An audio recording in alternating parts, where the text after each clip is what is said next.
नमस्कार। 23 मार्च 2026 और आज हम देखने वाले हैं वो सारी बड़ी खबरें जो हमारे देश और दुनिया में हलचल मचा रही हैं। तो चलिए शुरू करते हैं और जानते हैं कि आज क्या क्या खास हुआ। तो आज हम 3 हिस्सों में बात करेंगे। सबसे पहले देखेंगे दुनिया भर की कुछ कमाल की अचीवमेंट्स, फिर बात करेंगे हमारे प्लैनेट और नई नई टेक्नोलॉजी की, और आखिर में फोकस करेंगे भारत की अपनी डेवलपमेंट स्टोरी पर। तो ठीक है, शुरू करते हैं अपने पहले सेक्शन से, ग्लोबल अचीवमेंट्स। देखते हैं दुनिया भर में लोगों ने क्या कमाल किया है। 6.25 मीटर, ये सिर्फ एक नंबर नहीं है, ये ऊंचाई है, एक ऐसी छलांग की जिसने इतिहास रच दिया। कोई गेस कर सकता है हम किस चीज की बात कर रहे हैं? ये कमाल कर दिखाया है स्वीडन के एथलीट अरमांड मोंडो डुप्लांटिस ने। वर्ल्ड इंडोर एथलेटिक्स चैंपियनशिप 2026 में उन्होंने पोल वॉल्ट में 6.25 मीटर की एक अनबिलीवेबल जंप लगाई और एक नया वर्ल्ड रिकॉर्ड सेट कर दिया। कमाल की बात यह है कि उन्होंने अपना ही पुराना रिकॉर्ड तोड़ा है। और सुनिए, ये उनकी लगातार चौथी वर्ल्ड इंडोर जीत है, जो अपने आप में एक रिकॉर्ड है। और अब इस कहानी का कनेक्शन सीधा भारत से है। पता है क्यों? क्योंकि 2028 की वर्ल्ड इंडोर एथलेटिक्स चैंपियनशिप हमारे ही देश में उड़ीसा के कलिंगा स्टेडियम में होने वाली है।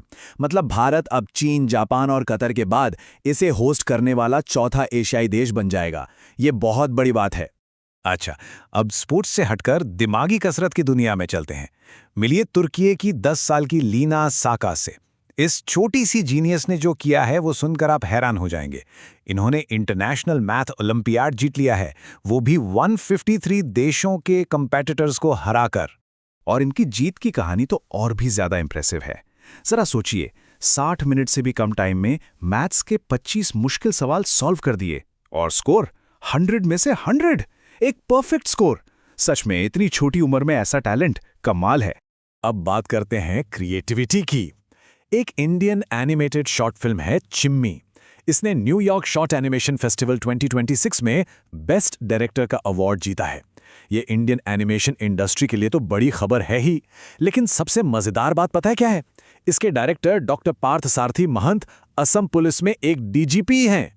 है ना कमाल की बात? इस सेक्शन की आखिरी अचीवमेंट एक बहुत ही प्रेस्टीजियस अवार्ड से जुड़ी है, स्टॉकहोम वाटर प्राइज। इसे अक्सर पानी का नोबेल प्राइज भी कहते हैं, जिससे आप इसकी इंपॉर्टेंस समझ सकते हैं। और साल 2026 का ये अवार्ड मिला है प्रोफेसर कावेह मदानी को। क्यों मिला? पानी के मैनेजमेंट और पॉलिसी पर उनके शानदार काम के लिए। उनकी रिसर्च एक बहुत ज़रूरी बात बताती है कि पानी का संकट सिर्फ टेक्नोलॉजी से हल नहीं होगा। इसके लिए सही नीतियां बनाना और उन्हें ठीक से लागू करना भी उतना ही ज़रूरी है। चलिए अब आगे बढ़ते हैं हमारे दूसरे सेक्शन की तरफ, प्लैनेट और इनोवेशन। देखते हैं कि हमारे ग्रह को बचाने के लिए साइंस और टेक्नोलॉजी की दुनिया में क्या कुछ नया हो रहा है। एक बहुत ही प्यारी खबर, असम में साइंटिस्ट्स ने एक नए पौधे की प्रजाति खोजी है। और जानते हैं इसका नाम क्या रखा है? ऑस्बेकिया जुबिन गर्गियाना। ये नाम रखा गया है दिवंगत सिंगर जुबिन गर्ग के सम्मान में। प्रकृति से उनके गहरे प्यार को ये एक बहुत ही खूबसूरत ट्रिब्यूट है। लेकिन चलिए अब एक जरूरी सवाल पर आते हैं। जब हम कहते हैं कि कोई पौधा इन्वेसिव या आक्रामक है, तो इसका मतलब क्या होता है? सिंपल शब्दों में समझें तो इन्वेसिव स्पीशीज एक तरह का बाहरी घुसपैठिया पौधा होता है। ये किसी नई जगह पर आकर वहां के लोकल पौधों पर कब्जा कर लेता है, उनका खाना, पानी, जगह सब छीन लेता है और धीरे धीरे उन्हें खत्म कर देता है। जैसे लेंटाना का पौधा, आपने देखा ही होगा, वो इसका एक परफेक्ट उदाहरण है। और ये वाकई एक बहुत बड़ा खतरा है। तो इससे निपटने के लिए अब नेशनल बायोडायवर्सिटी अथॉरिटी ने एक एक्सपर्ट कमेटी बनाई है, जिसके अध्यक्ष हैं धनंजय मोहन। इस कमेटी का काम क्या है? हर राज्य में ऐसे घुसपैठिए पौधों की लिस्ट बनाना और फिर उनसे निपटने के लिए एक नेशनल लेवल का प्लान तैयार करना। अब बात करते हैं इनोवेशन की। भारत ने ग्रीन शिपिंग की तरफ एक बहुत बड़ा कदम बढ़ाया है। अब देश में पहला ऐसा जहाज बनने जा रहा है जो ग्रीन मेथनॉल से चलेगा। मतलब समुद्री ट्रांसपोर्टेशन को इको फ्रेंडली बनाने की दिशा में ये एक गेम चेंजर हो सकता है। और इस बड़े प्रोजेक्ट के लिए शिपिंग कॉर्पोरेशन ऑफ इंडिया और मजगांव डॉक शिप बिल्डर्स ने हाथ मिलाया है। ये प्रोजेक्ट सिर्फ एक जहाज बनाने तक ही सीमित नहीं है। ये भारत के बड़े बड़े मिशंस जैसे national green hydrogen mission, make in India और मैरीटाइम इंडिया विजन 2030 के लक्ष्यों को भी सपोर्ट करता है। और चलिए अब आते हैं अपने फाइनल सेक्शन पर, भारत की डेवलपमेंट स्टोरी। देखते हैं देश में प्रगति और पॉलिसी को लेकर क्या कुछ खास हो रहा है। तो इकोनॉमी से एक बड़ी खबर है। फाइनेंशियल ईयर 2024-25 में टेक्सटाइल एक्सपोर्ट के मामले में एक नया किंग है, तमिलनाडु।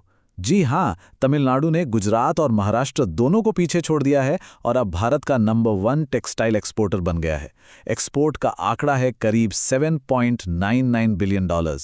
ये दिखाता है कि राज्य की इंडस्ट्री कितनी मजबूत हो गई है। अब बात करते हैं एक बहुत ज़रूरी सरकारी मिशन की, जल जीवन मिशन 2.0। इसे हाल ही में कैबिनेट की मंजूरी मिल गई है और इसका सीधा मकसद है गांवों तक साफ पीने का पानी पहुंचाना। अभी हाल ही में उत्तर प्रदेश के साथ एक MOU भी साइन हुआ है, जिससे पानी के मैनेजमेंट में और ट्रांसपेरेंसी लाई जा सके और एक सस्टेनेबल सिस्टम बनाया जा सके। और देखिए, तरक्की अब शहरों से निकलकर गांवों तक पहुंच रही है। उड़ीसा के केंद्रपाड़ा जिले का एक गांव है कुसुमपुर। ये गांव अब राज्य का पहला CSIR डेवलप्ड स्मार्ट विलेज बनने वाला है। इसका मतलब क्या है?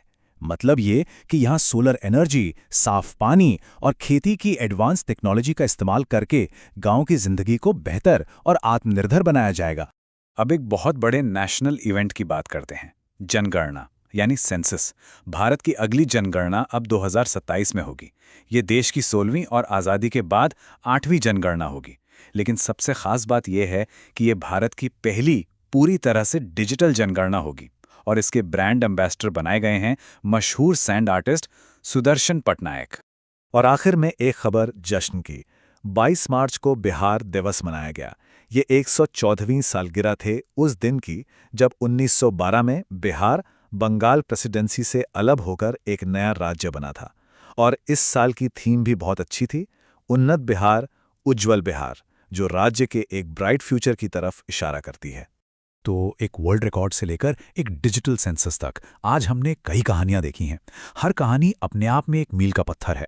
ये सब देखकर एक सवाल मन में आता है कि ये जो प्रोग्रेस के छोटे छोटे कदम होते हैं, ये सब मिलकर आखिर कैसे एक देश की पहचान और उसके भविष्य को आकार देते हैं। इसी सवाल के साथ आज आपको छोड़े जाते हैं। सोचिएगा ज़रूर।